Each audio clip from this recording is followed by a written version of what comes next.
you were literally born in an air raid shelter during the Blitz. And I've never been in a situation where bombing was happening with the noise and the fear and all of that.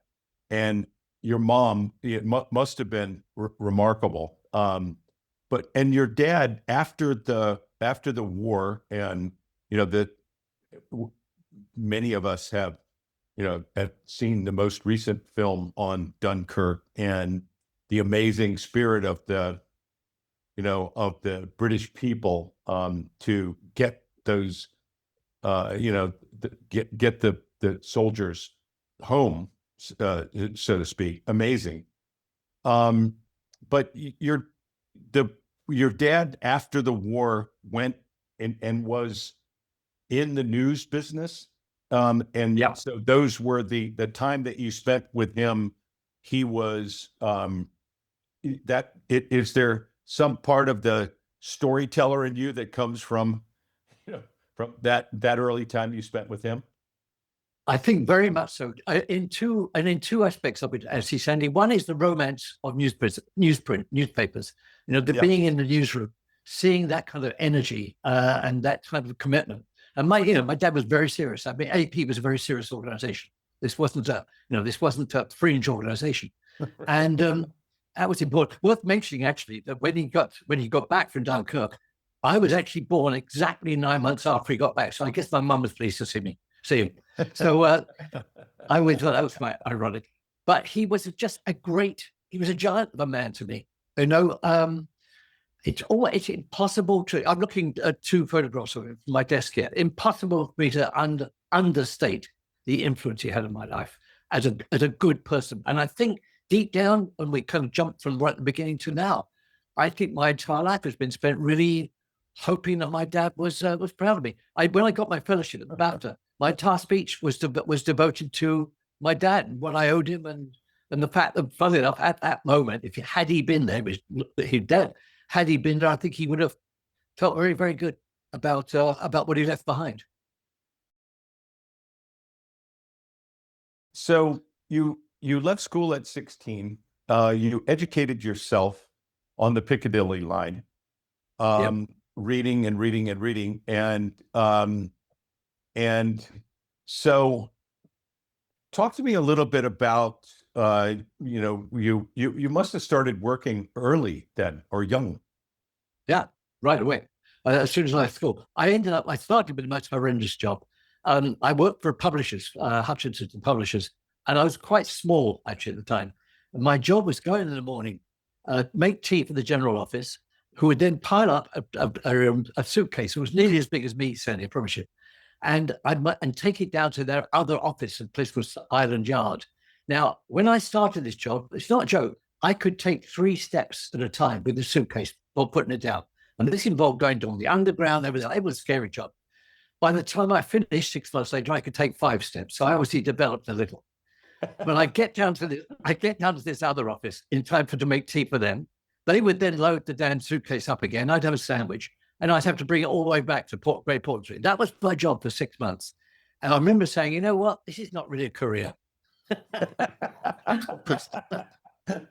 This is not really a career.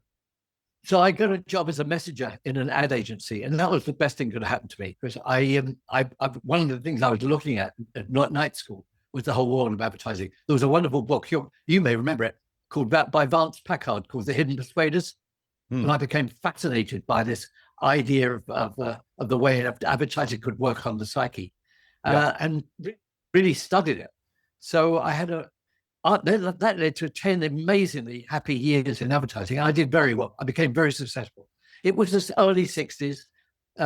People were looking for younger people to do things. I was one of the first people ever sent to the States. So I was in the US in 1964. That was an amazing period of growth. The net result of that was, by 1968, with the arrogance of youth, I thought, well, I've done that. That was great.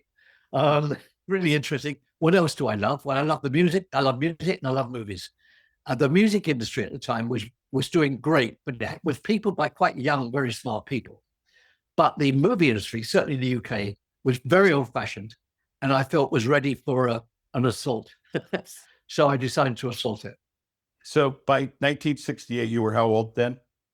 I was 27. 27. So you've already been lifting the suitcase 3 times, and then 5. This very heavy suitcase 3 That was steps, 6. and then 5 steps. Then you became a messenger, conquered the advertising business. Said, got it. And now at age 27, you're heading into film.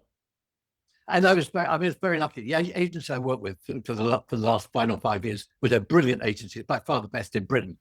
And my colleagues were Alan Parker, Ridley Scott. I mean, I had an amazing group of people around me. Yeah. And we just blasted through it, and we were very well paid. And it's a very important thing I say this. So apparently being very brave and getting to the movie industry, I knew if the shit hit the fan, I had a career I could go back to. So, and I don't often talk that because I like the idea of being so brave. But the truth is, I knew I had a reverse gear. I've got a story, maybe a helpful one, actually. So I got to this, I was in advertising. I got to there's this agency I wanted to join. They were doing better work than anybody else. And I managed to get, I wrote them 3 times. I got an interview. In the end, I got a job. And when I got there, Sandy, I don't know if this ever happened to you, I was out of my depth. I suddenly realized I'm working with really, really brilliant people, and I'm not brilliant. And I was struggling. So for about 3 months, and I'm married, and I have a child. I went to the boss, a very lovely man, not a Yorkshireman, and I was kind of trying to win time for myself by saying, look, I want you to know how hard I'm working and how difficult I'm finding it. Right? That was my purpose. So he says, come in. I said, I want to talk to you. Come in. And so I started explaining that I'm really happy to be here, blah, blah, blah, blah, blah. And he says, shut up. I said, what? Shut up. It's, why do you think you're here? I said, well, you interviewed me and you saw some stuff I've done. You must have, well, no, he said, not at all. He said, you're here for one reason, Sonny. He said, you are here to amaze me. You are not amazing me. Go away and start amazing me, and your job is secure. Thank you very much. And that was it. So I told so many times. I left the room. I left the room, went back to my cubicle and wept. And I must have done something right because I didn't get the sack. But that moment, I mean, we talked, don't we, about tough love and thing. That was an amazing moment. I mean, the guy was saying to me, shape up or ship out, and I'd never had that put to me before, ever, because I had my really great family, my dad. I always felt protected in a sense at home, and that was something. I'll tell you, amazed me. And when I'm teaching now, I often put up a slide just says "amaze me," and I explain to them why it's there. Yeah, that is profound, right there. If you just unpack that even a little bit, that the expectations that he created, it wasn't do a good job, blah, blah, blah, blah, blah. It was amaze me. You're not. Yeah. See ya. Yeah, sure. Absolutely. And I say to my students, you've got to understand the nature of competition now out there. Good is not good enough. Yeah. So if you're only going to be good, find something else to do, because the film industry will find you out very quickly. I've always wanted to ask someone who knew, what is the difference between a great actor, a great director, and a great producer? A great producer cannot afford to have an ego, and a lot of films go wrong, partly because the directors, the producers, not only have an ego, they're only in it for the money. Money on the set during a crisis, it doesn't matter a tuppenny damn how much you're being paid. That's not going to change it. That's not where the decision process comes from. Therefore, if you're making a movie because someone's paying you a lot of money, you're almost disarmed. I could go on at length about this. I won't, but I know you'll know what I mean. Yeah. So first of all, it's the purpose you're there for, and the way in which you deliver purpose. The director, the way I try to explain it, everything the camera looks at is the director's responsibility, including, of course, the actors.